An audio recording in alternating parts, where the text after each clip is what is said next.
সূক্ষ্ম একটা পরিকল্পনা।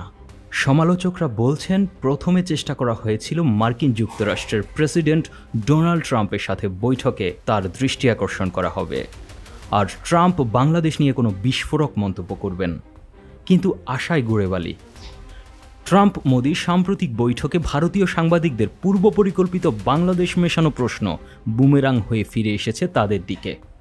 কৌশলী ট্রাম্প বাংলাদেশ ইস্যুতে ইন্ডিয়ান আগ্রহকে পাশ কাটিয়ে গেলেন কৌশলে। রাজনীতি বিশ্লেষকদের একটা পক্ষ মনে করছেন এরপর আবার পরিকল্পনা চলতে থাকে। তাদের মতে এবার টার্গেট ছিল মার্কিন গোয়েন্দা প্রধানের ভারত সফর। সেই সফরকে উদ্দেশ্য করে মাঠে নামে পর্দার আড়ালের কুশীলবরা। এবার মাঠে খেলা হলো হিজবুত তাহরির কার্ড। এই সংগঠনকে পরিকল্পিতভাবে সামনে আনা হলো।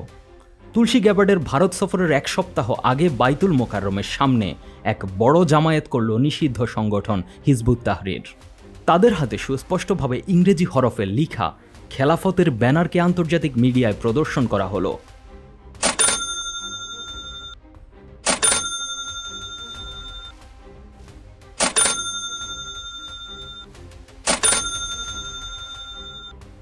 যদিও হিজবুত তাহরির মাঠে নামার পর তাদের ঠেকাতে কঠোর হয়েছে প্রফেসর ইউনূসের সরকার। গ্রেফতার করা হয়েছে অনেককে। সরকারের এই অ্যাকশনে থাকার পরও ভারত নোংরা খেলায় মেতেছে। পরিকল্পনা মাফিক তারা বারবার বিষয়টি সামনে এনে বুঝাতে চাচ্ছে অন্য কিছু।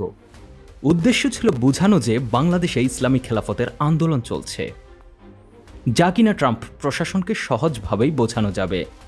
যদি ট্রাম্পকে বোঝানো যায় বাংলাদেশে খেলাফতের আন্দোলন চলছে, তবে খুব সহজেই তাকে রাগান্বিত করা যেতে পারে। এদিকে আজ ভারতীয় এনডিটিভিতে মার্কিন গোয়েন্দা প্রধানের এক সাক্ষাৎকার প্রচারিত হয়। A lot of political changes over there, a lot of violence over there, and several reports of attacks on minorities. Is the United States concerned about the situation there and the need for stability at all levels, not just political stability?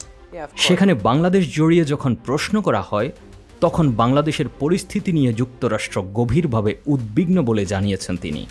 Tulsi Gabbard আজকে তার সাক্ষাৎকারে বলেন, বাংলাদেশের সংখ্যালঘুদের উপর নির্যাতন ও সহিংসতা নিয়ে যুক্তরাষ্ট্র খুবই উদ্বিগ্ন। যুক্তরাষ্ট্রের প্রেসিডেন্ট ডোনাল্ড ট্রাম্পের প্রশাসন বিশ্বজুড়ে ইসলামী সন্ত্রাসবাদকে পরাজিত করতে প্রতিশ্রুতিবদ্ধ বলেও তিনি উল্লেখ করেন। তুলসী গ্যাবার্ড বলেন, ডোনাল্ড ট্রাম্পের নতুন মন্ত্রিসভা বাংলাদেশের অন্তর্বর্তীকালীন সরকারের সঙ্গে আলোচনা শুরু করেছে, তবে ধর্মীয় সহিংসতা তাদের উদ্বেগের মূল বিষয় হিসেবে রয়ে গেছে বলেও জানা যাচ্ছে।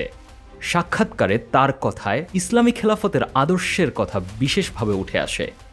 গ্যাবার্ড আরও বলেন, ডোনাল্ড ট্রাম্প এ ধরনের খেলাফতের আদর্শ চিহ্নিত করে পরাজিত করতে দৃঢ় প্রতিজ্ঞ। ট্রাম্প এ ধরনের আদর্শকে কট্টর ইসলামপন্থী সন্ত্রাসবাদ হিসেবে আখ্যায়িত করেছেন।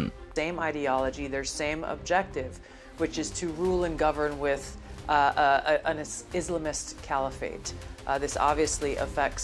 এখন বাংলাদেশের সচেতন মহলের মনে একটাই প্রশ্ন, তুলসী গ্যাবার্ডের ভারত সফরের এক সপ্তাহ আগেই কেন বাংলাদেশে একটা নিষিদ্ধ সংগঠন ইংরেজি হরফে খেলাফতের ব্যানার নিয়ে মাঠে নেমেছিল? উত্তর হয়তো সময়ই বলে দিবে। Desk report, 21 television.